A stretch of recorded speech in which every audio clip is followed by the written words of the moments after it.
Dear students, after studying this module, you shall be able to know about the concept of spamming and spams, the motive, origin and functioning of spams, and the preventive measures available to counter spamming.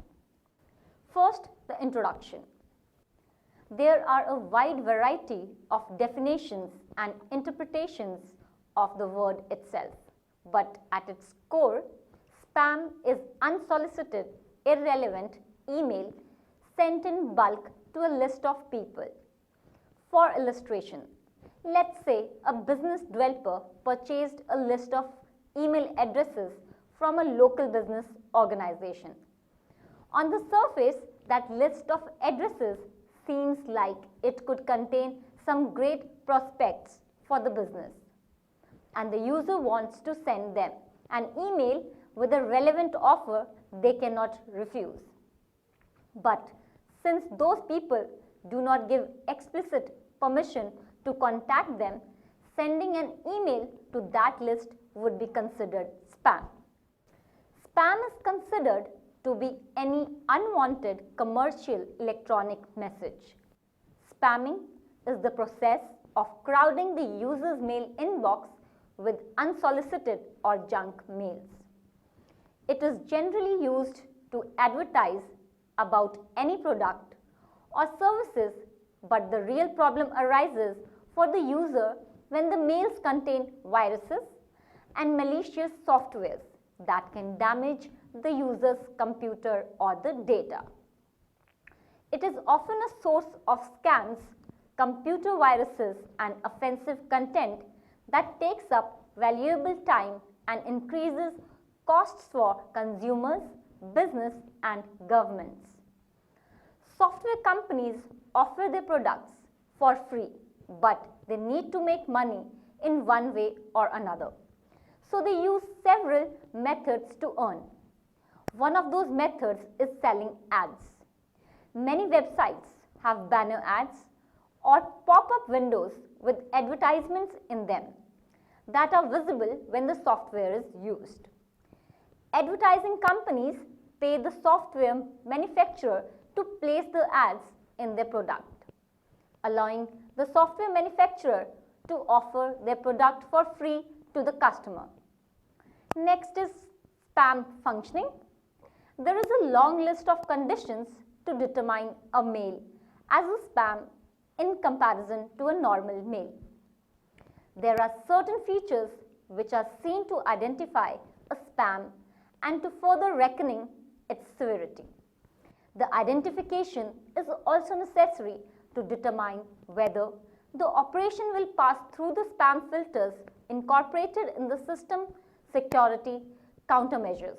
By and large, the appearance of the mail will show some characteristic phrases like free or buy now or click here, etc. Generally, the system measures calculate the spam score to label a mail as a scam. Mail as a spam. If the system security measures spam score exceeding the threshold, the email automatically transported into the junk folder of the mailbox.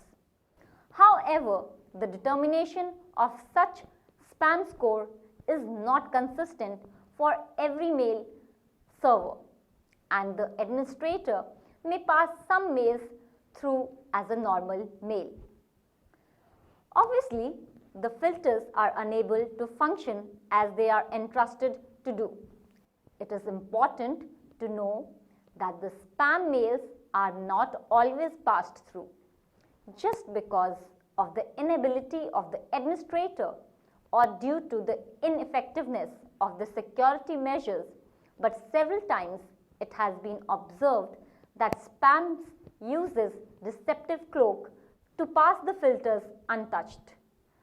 Almost all the mail servers are equipped with the option available for the user to help the administrator to identify the spam, and hence they provide the indications like mark as spam or this is junk.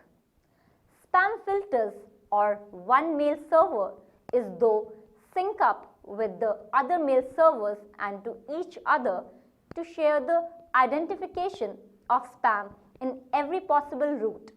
For the reason of safety, mechanism of spam filters is not published, or else it would give an opportunity to the spammers to bypass the filters and fulfill their intentions and harm the users. Now the question arises that despite of such security measures, how a spam is able to infringe the filter? The answer is the mistakes of the users while handling their mailboxes. No doubt, many internet service providers are directly or indirectly enabling the spammers to create and peddle the spam products into the web world. As a general rule, marketing to spammer is far more profitable than being a spammer. Next is obtaining emails for spamming. There are several ways spammers acquire email addresses. Spammers buy the email addresses from someone else or purchase software that gathers email addresses off the internet, or even hack into the online providers and send users bogus deals to fraudulently acquire users' passwords and email addresses. If someone belongs to a news group or ever entered a chat room or signed up for a newsletter or posted on a bulletin board or placed an advertisement on any classified ad page or sent an e-card or entered any sweepstakes or signed up for anything that required to provide the user's email address, the address can be harvested. The only exceptions are secured server sign-ups and an opt-in list that secures its address list in databases that cannot be accessed by robot software. First is online surveys. There are several websites available which ask the user to fill out their survey forms so they can improve their service better.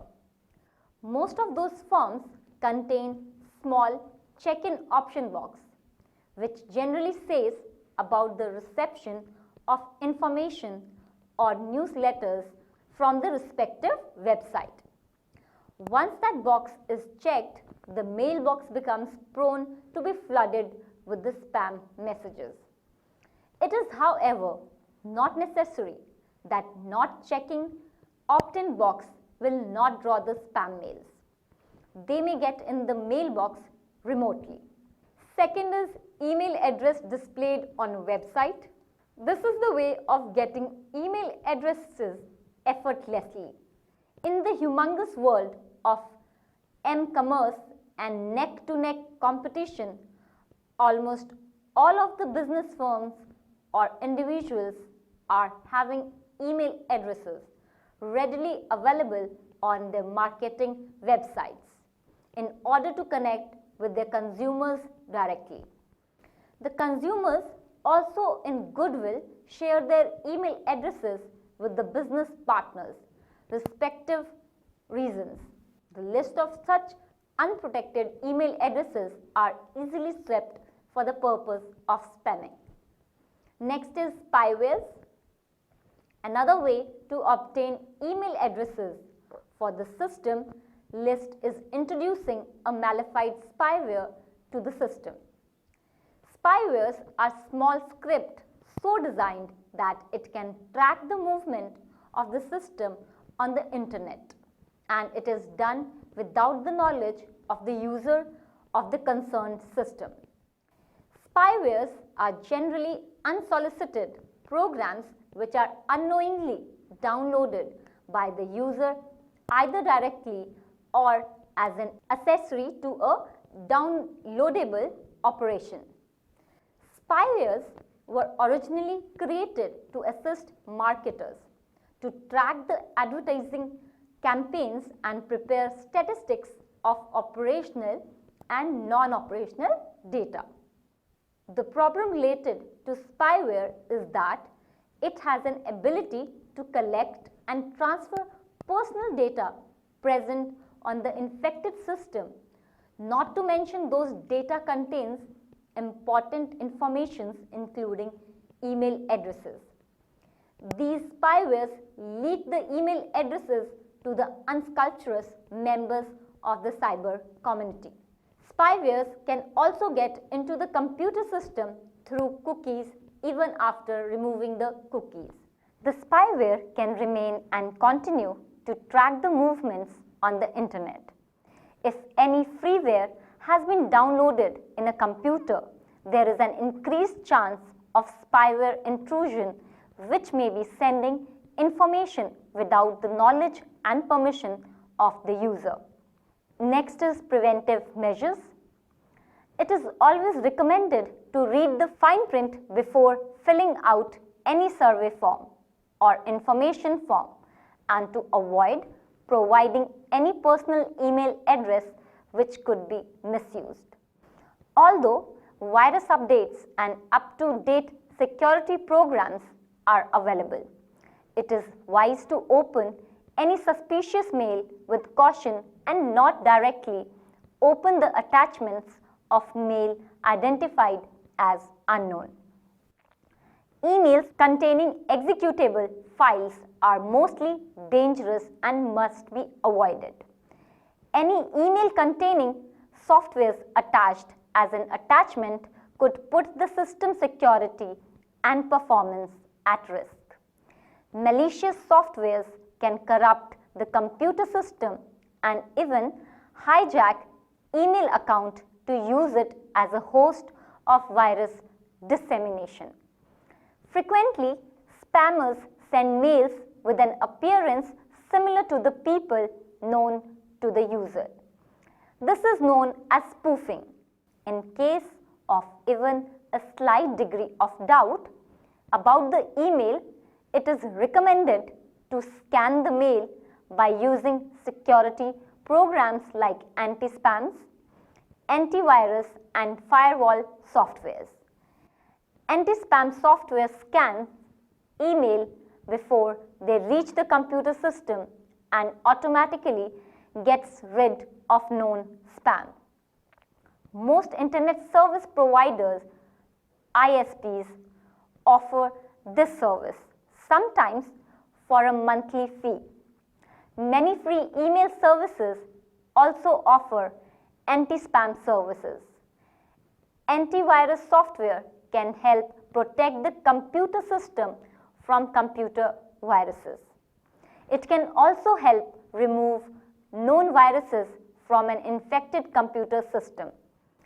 A personal firewall is a software package that will assist the user to regulate data that is received and sent from the system. Many internet service providers make available security software for their customers free of cost. It is recommended to update the antivirus program and personal firewall regularly. In new computer, viruses are frequently observed. Several software packages will permit to check for viruses and take updates automatically at scheduled time period. Original spam programs and various threats will be seen at many time intervals, and there is no safety package which is completely safe. Several spammers are by means of complicated programs which discover and take benefit of unprotected computers that has been left turned on and linked to the internet. The turning off computer will disconnect it from the internet subsequently, averting damaging programs from attaching to and inflowing in the system. It is wise to keep a watch on the updates regularly to the web browser. The corporations that develop web browsers are constantly modernizing for methods to make their software harmless in way to defend their customers. As authenticated email address is very prone to get spam, then unauthenticated. Therefore, it is suggested to erase the email previous to opening. If, nevertheless, the user is getting emails from a genuine organization that he or she has recorded the user's email address with and no longer wish to receive emails from them, the user may use their unsubscribe service rather than deleting the messages. One of the important points to be noted that the showing pane is a window that permits to see the matters of an email message without opening it, should be disabled. The undetectable programming code which the spammers frequently apply can be triggered by the preview pane. Maximum of email programs offer the choice of turning off the preview pane. Keeping updated and managing the various settings of the control panel of the system is necessary so that the system will not receive spam mails. We'll end this module with summary. Spam is considered to be any unsolicited commercial electronic message. It is often a source of scams, computer viruses, and offensive content that takes up valuable time and increases costs for consumers, business, and governments. Spam emails are also known as unsolicited commercial email or unsolicited bulk mails, junk mails, and irrelevant newsgroup cross-posting.